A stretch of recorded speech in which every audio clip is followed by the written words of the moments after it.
Hello students, I am Sonu Kasana and this is the chapter 4 Tribals, the Cause and Vision of a Golden Age. And one more thing, please don't try to skip video or take a screenshot because information is very necessary, so you have to listen and watch the video carefully. Okay, so let's start. Fill in the blanks. A. The British described the tribal people as blank. B. The method of sowing seeds in jhum cultivation is known as blank. C. The tribal chiefs got blank titles in the central India under the British land settlement. D. Tribal went to work in the blank of Assam and the blank in Bihar.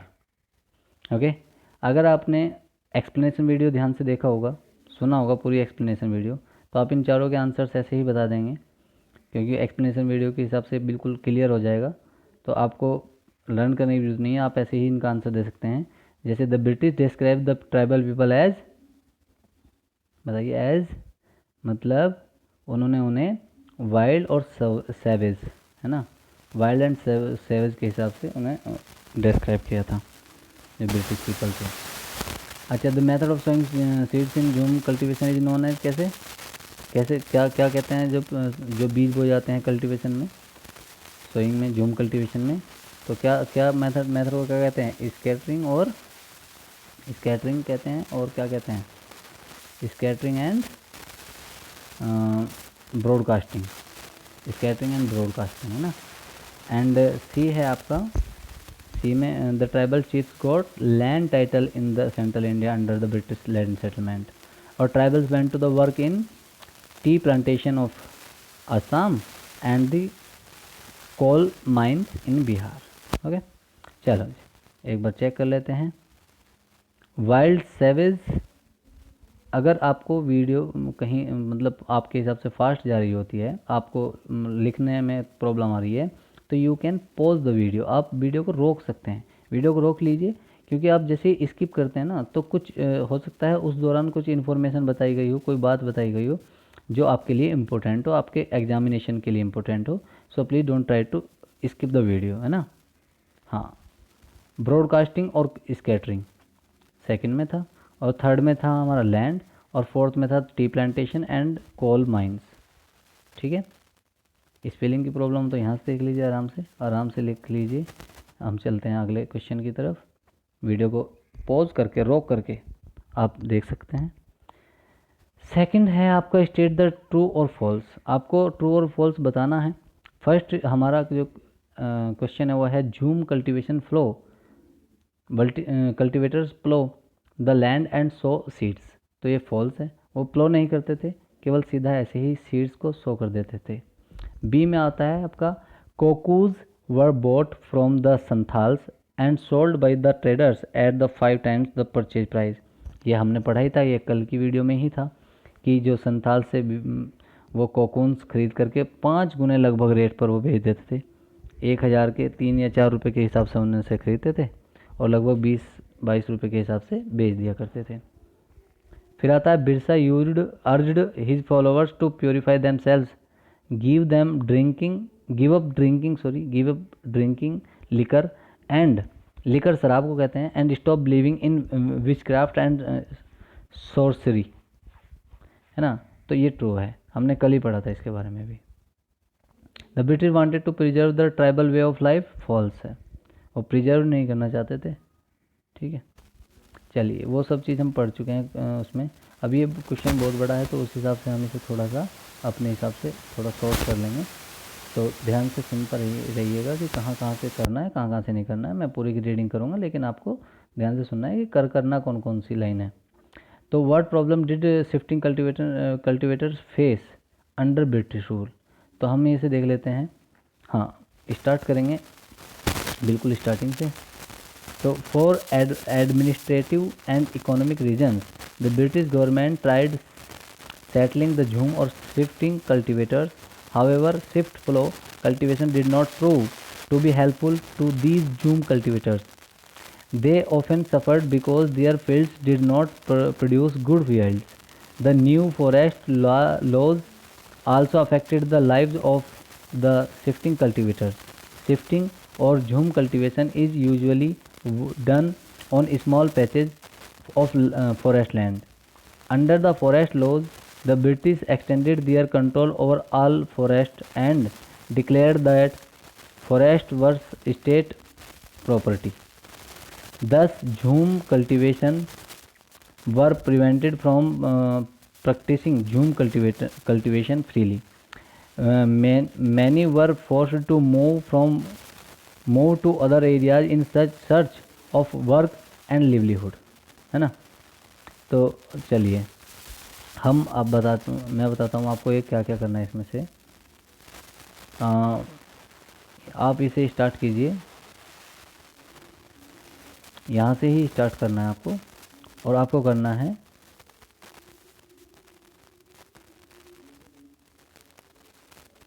यहाँ तक केवल, ठीक है, property तक, ठीक है। For administrative and economic reasons, the British government tried settling the Jhum or shifting cultivators. However, settled plough cultivation did not prove to be helpful to these Jhum cultivators. They often suffered because their fields did not produce good yields. The new forest law also affected the lives of shifting cultivators. Shifting or Jhum cultivation is usually done on small patches of forest land. Under the forest laws, the British extended their control over all forests and declared the forest were state property. यहीं तक रहेंगे, okay students, and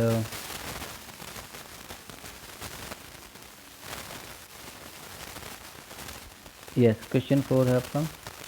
How did the powers of tribal chiefs change under colonial rule?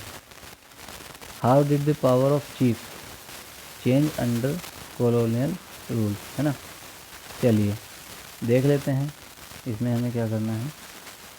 हाँ, आ जाइए।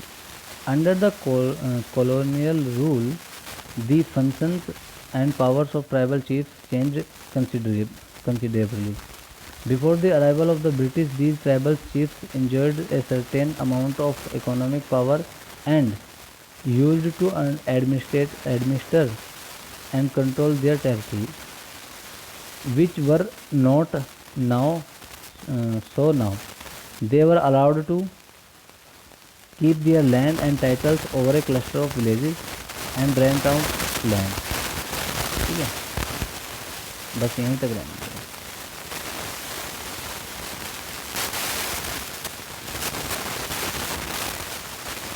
बस यहीं तक नहीं मिलेंगे, ओके, इनफ, यहाँ तक इनफ है, इसे रहने दीजिए। चलिए भी क्वेश्चन 5 पे आ जाइए। What accounts for the anger of the tribals against the Dikus? चलिए जी, the word Diku means outsider. Diku का मतलब होता है बाह्य, और who come from outside like money lenders, traders, जमींदार, contractors, British etc. है ना। There is a number of reasons for anger of the tribals against the Dikus. ठीक है, सेकंड से स्टार्ट करेंगे। सेकंड लिखेंगे आप सबसे पहले। Under British rule the tribal chiefs lost their authorities they had enjoyed earlier among their people were unable to fulfil their traditional functions, rather they had to pay tribute to the British. और second one है आपका, by the introduction of forest laws the British evacuated them from their own land. As a result, they become homeless and went in search of work and livelihood.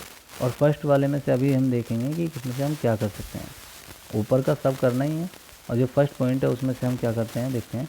ये tables बताता हूँ मैं कि क्या करना है। The tribals protected shifting cultivation but the British forced them to follow settled agriculture and also introduce land settlements.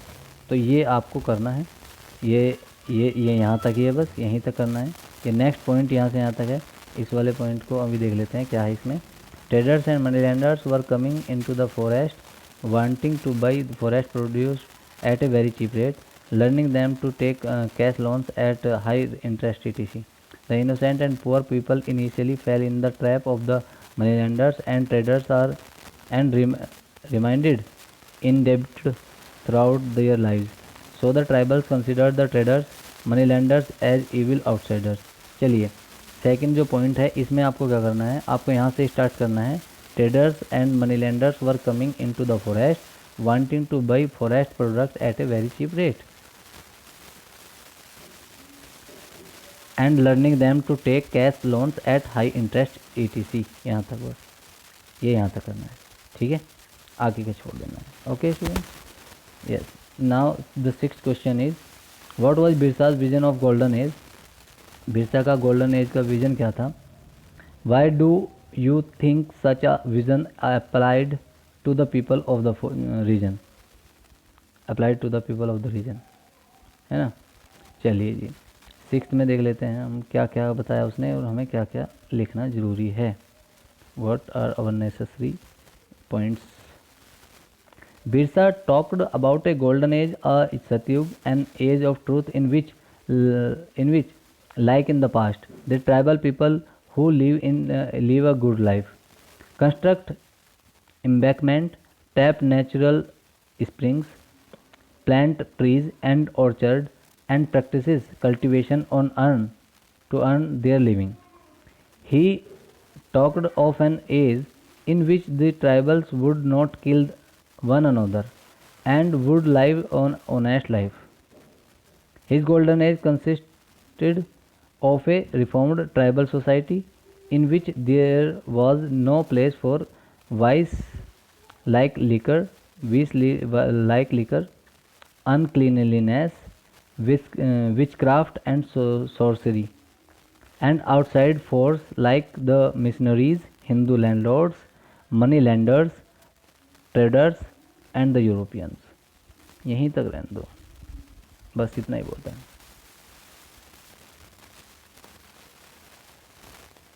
Okay students, it's enough for today. मतलब complete हो गई है बुक एक्सरसाइज. आपको बस ये करना है, आपको एक बार इसको पॉज करके आप आराम से लिख सकते हैं. एंड कोड अगर कोड की बात करें तो आप अपने नेम का फर्स्ट लेटर एंड अपनी मदर के नेम का फर्स्ट लेटर ओनली.